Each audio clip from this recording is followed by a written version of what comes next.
Fox's X-Men universe has certainly run the board when it comes to continuity and quality. We've seen incredible cinematic outings like X-Men First Class, we've gotten fun action comedy romps like Deadpool, and we've even seen one of the most inspired comic book adaptations in recent history with the always impactful Logan. It's crazy to believe that the same studio that made Wolverine the most popular X-Men member is the same studio that nearly caused Hugh Jackman to walk away from the character forever. But luckily, that's not the case, as we currently have a Deadpool and Wolverine crossover movie that looks to finally be putting Jackman in his iconic blue and yellow duds after over 20 years of teasing. You actually go outside in these things? What would you prefer? Yellow spandex? X-Men Origins Wolverine is the 2009 entry in the Fox universe that promised the moon, but gave us whatever this is. The movie was one of the many films affected by the 2007-2008 writer's strike, which caused an already troubled production to go completely off the rails. It's a movie that seemed so easy to get right, as the original Fox X-Men film handled the introduction to Wolverine with finesse and mastery. But through the mix of writers coming and leaving the project, the addition of too many new characters, and of course some good old-fashioned studio interference, the movie went from a promising Wolverine adventure that would bring us the classic Paul Jenkins and Joe Quesada graphic novel in live action, to becoming a bloated and utterly disappointing, borderline disrespectful waste of IP potential. It also didn't help that this entire movie was leaked on the internet weeks before it was supposed to be released, and the initial reactions were not good. Man, the internet is insane. So strap yourselves in tight and light up your tastiest cigar, because we're about to get claws deep in X-Men Origins Wolverine and see how it holds up in today's world of comic book movies. All that and more is coming up in today's episode of Marvel Revisited.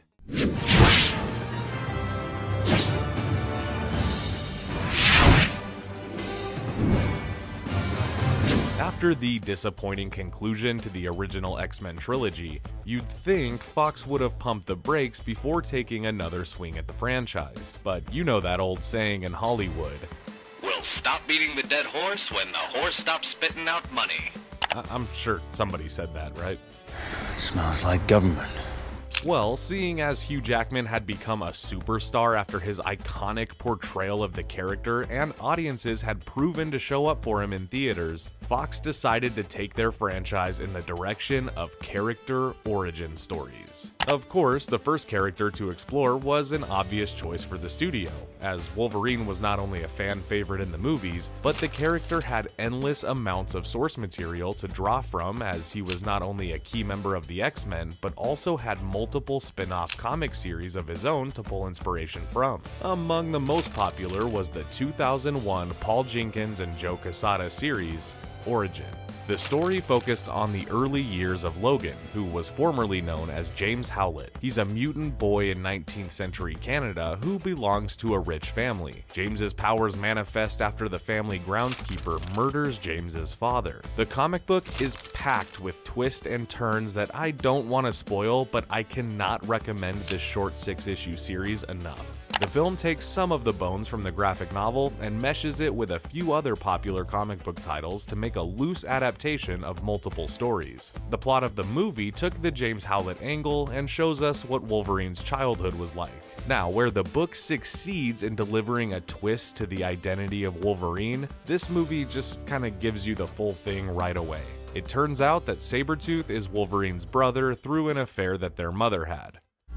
We're brothers, Jimmy. You realize that? Brothers protect each other. Now, for the comic book, this was a huge surprise and the reveal was very meaningful. But in this movie, it immediately confused everyone.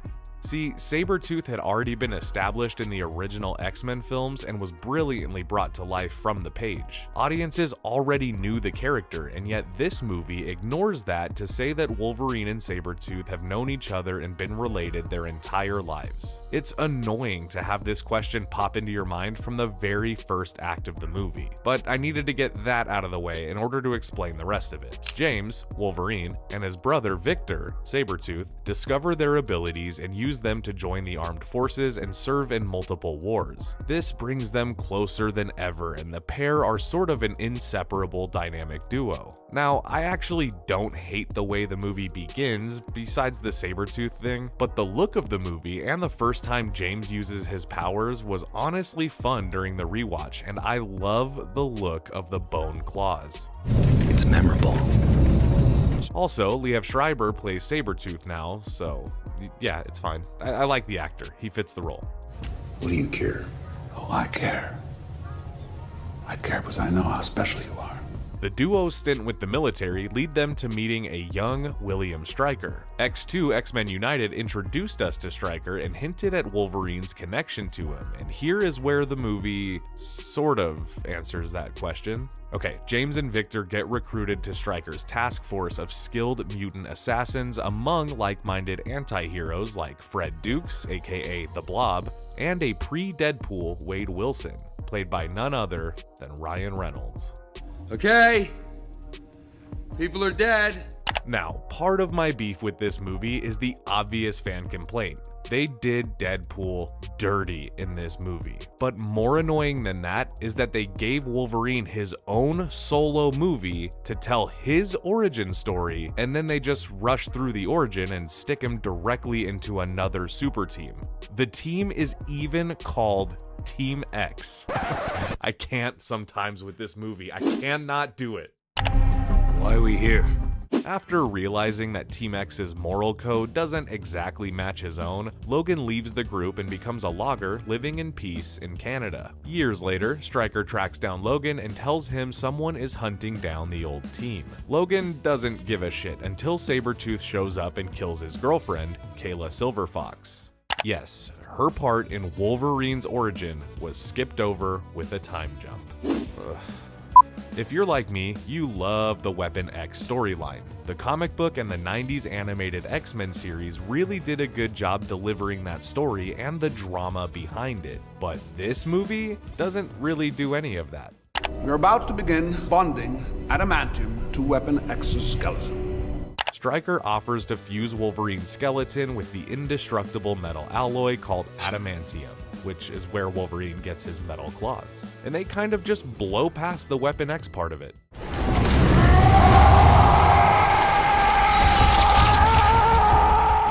So, Logan wants revenge for what Victor did to his girl, and he goes to Stryker to figure out where he can find him. So, about halfway through the movie, it becomes a revenge plot. But just before we can criticize it too harshly, the movie throws us some mutants to keep us quiet. Now looking for Victor, Logan visits the old crew to get information.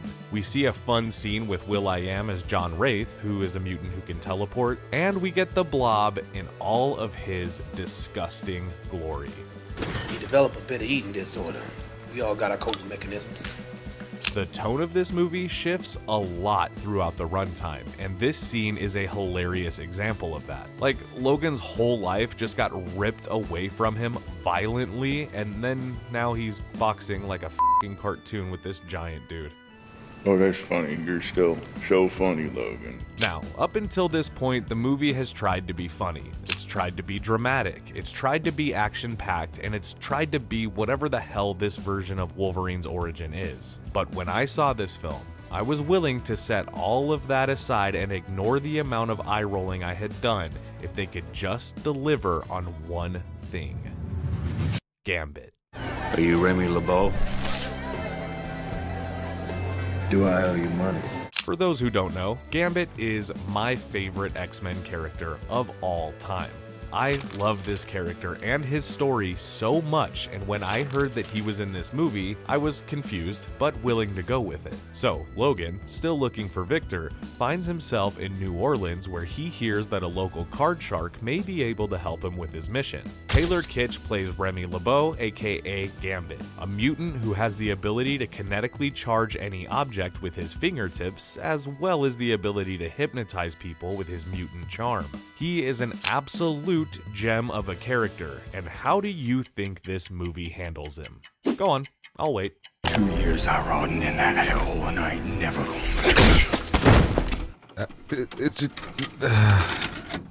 It's easy to make a character look cool, but he doesn't. And it's easy to find an actor that can speak in a Cajun accent, but he didn't. It's not easy to make Gambit work in a movie that otherwise falls flat. And it doesn't. This is really just a quick chase and fight scene where Logan and Remy duke it out with Sabretooth, Gambit throws some cards, and we see him use his iconic staff to propel himself through the air. That's a nice stick. So even though I'm still really looking forward to another Gambit in the movies, I think this one is a total miss for me. I thought you may just have been exaggerating.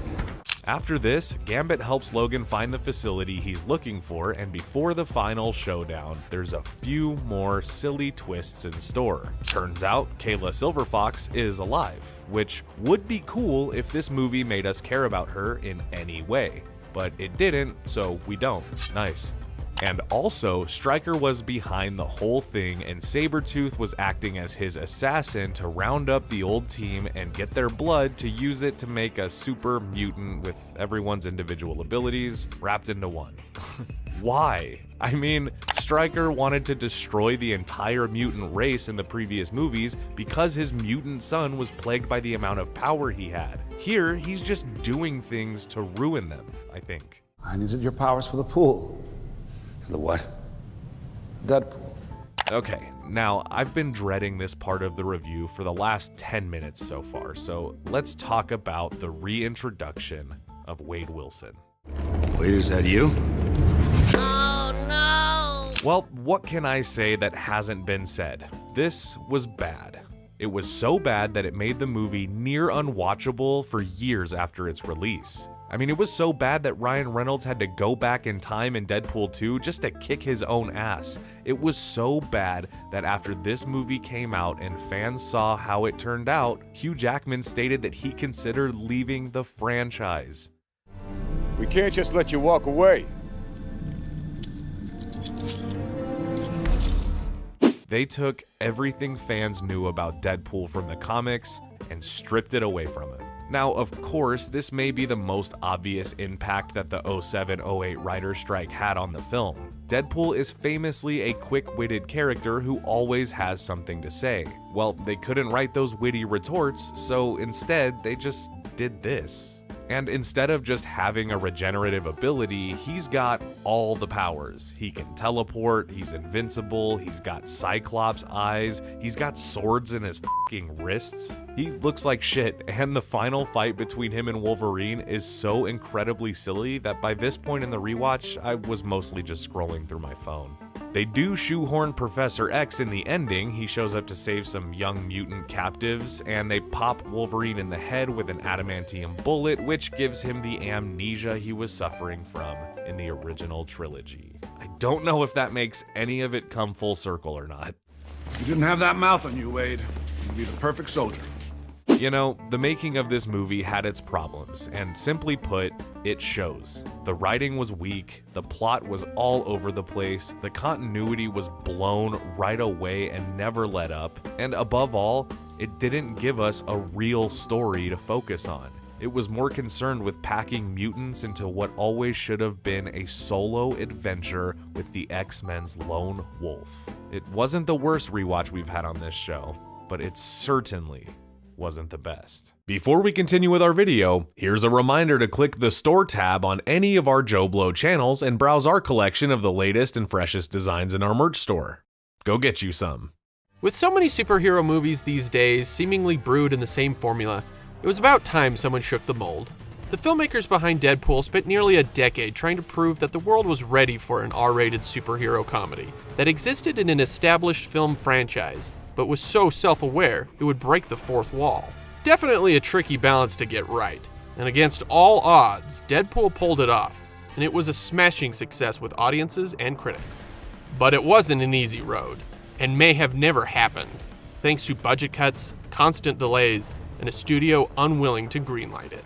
So let's take another look at everything that went wrong, and right, and try to piece together the full story of what the happened to this movie. See? This series can have good films too.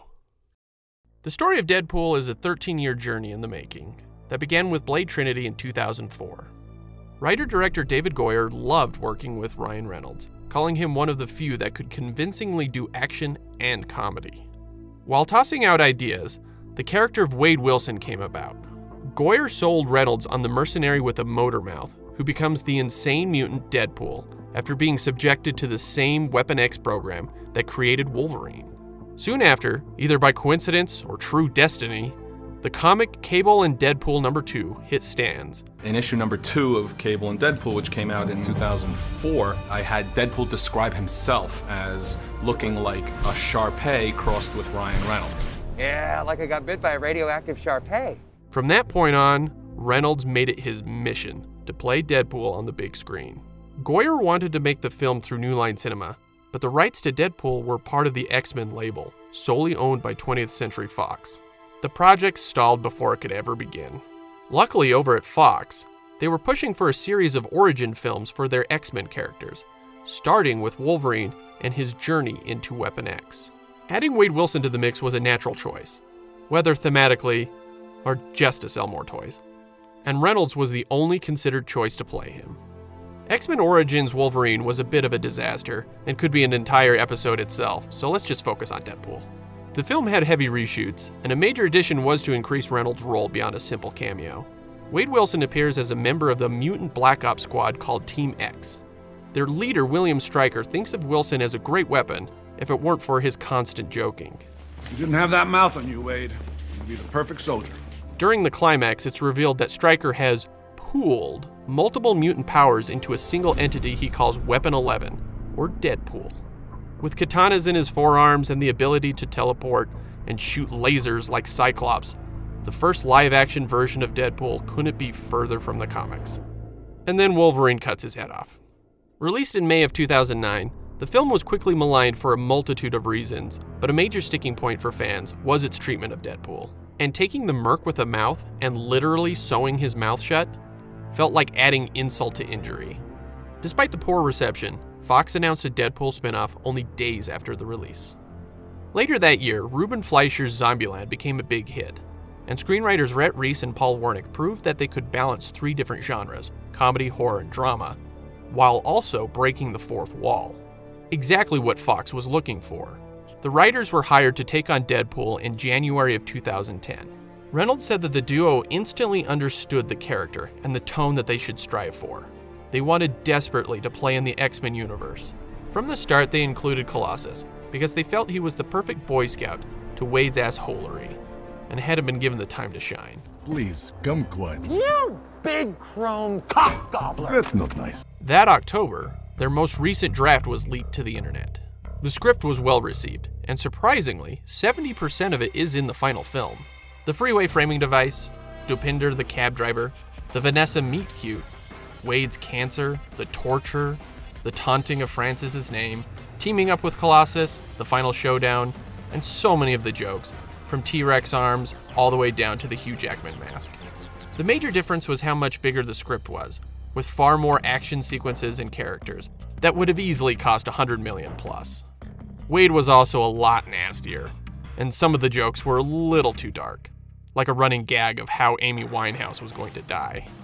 Even though the script showed immense promise, the proposed film showed very little progression in actually getting greenlit. In the meantime, Reynolds was rapidly becoming a huge star and decided to jump onto another comic book property, Warner Brothers' Green Lantern film. And the question everyone asked was, if that film becomes a franchise, how could Reynolds possibly pull double duty as 2 superheroes? Was Deadpool ever going to happen? In April of 2011, Fox made an interesting move and hired animation director Tim Miller to helm Deadpool as his first feature film. Despite being an unknown, Miller was a veteran in the industry, under the visual effects studio he co-founded, Blur Studio. His film work wasn't vast, but Blur's bread and butter was video game cutscenes, and his trailer for DC Universe Online proved to Fox he was the right man for the job. Deadpool finally seemed like it was taking shape. Then Green Lantern came out. The $200 million Martin Campbell-directed space saga was meant to be Warner Brothers' Star Wars. However, the disastrous reviews and sluggish box office doomed their franchise before it could even begin. And the animated suit probably didn't help. Suddenly, Ryan Reynolds' star power was in question, and Fox got cold feet about funding another superhero film with him as their lead. Deadpool returned to the shelf. In 2012, the writers turned in their latest draft on the same day the Avengers hit theaters, thinking it was the perfect time to parody superhero films.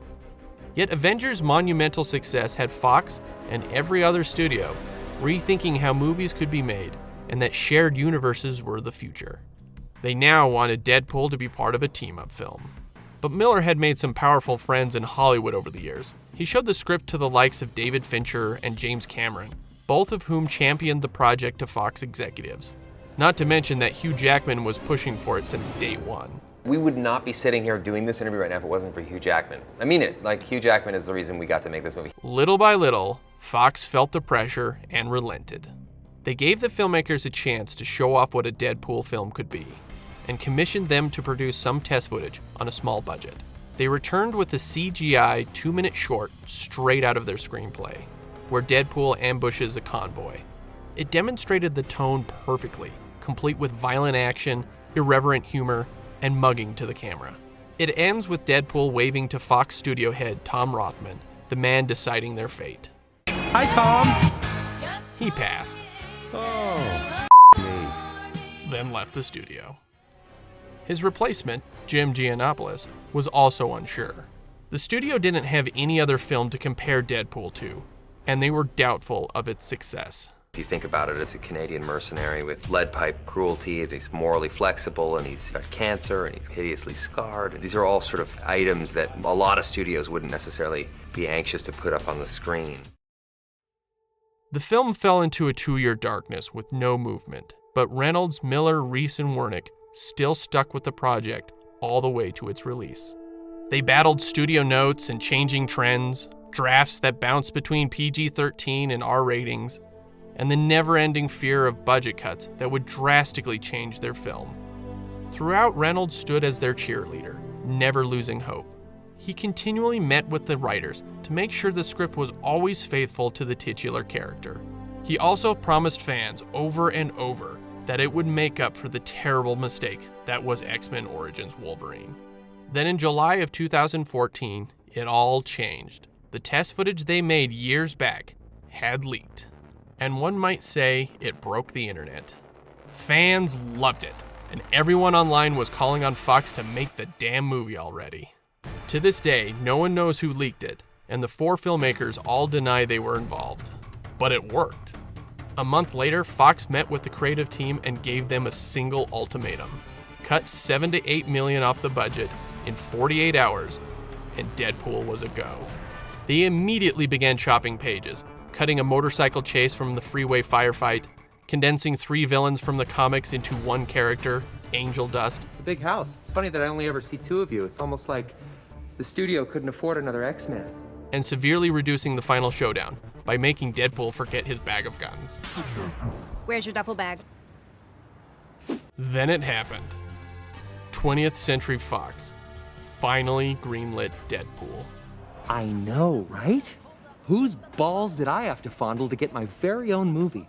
Shortly after that, X-Men pro Simon Kinberg joined as a producer, and things quickly picked up speed. Everything was falling into place. The pipe dream became reality once production started in March of 2015 in Vancouver. 2 days in, we got our first look at Deadpool's near-perfect costume, parodying the famous Burt Reynolds pose. One of the biggest concerns fans had from the start was whether Deadpool would truly be a faithful adaptation with an R rating. For months, Reynolds played coy with a final answer, as Fox was still in flux about the issue, even though filming was ongoing. All hope was lost in April. Fox officially made it PG-13. Quite unfortunate. That does it! And Reynolds tried to downplay the unfortunate decision. In a video, first here on JoBlo, Mario Lopez interviewed Reynolds about the PG-13 rating, but it was just a ruse. April Fools, Deadpool will of course be rated R. On set, Reynolds wanted both writers to be present at all times, but Fox wouldn't pay for their time, so Reynolds paid them out of his own pocket. He wanted to give them as much creative input as possible during filming, and really, after 6 years, so they could see their hard work finally paying off. They helped with altering jokes and improving bits, giving them dozens of options. Because Deadpool wore a mask, it even allowed them to constantly rework lines all throughout the edit. Production wrapped on May 29th. At San Diego Comic-Con that July, Miller and Reynolds debuted the first trailer for Deadpool.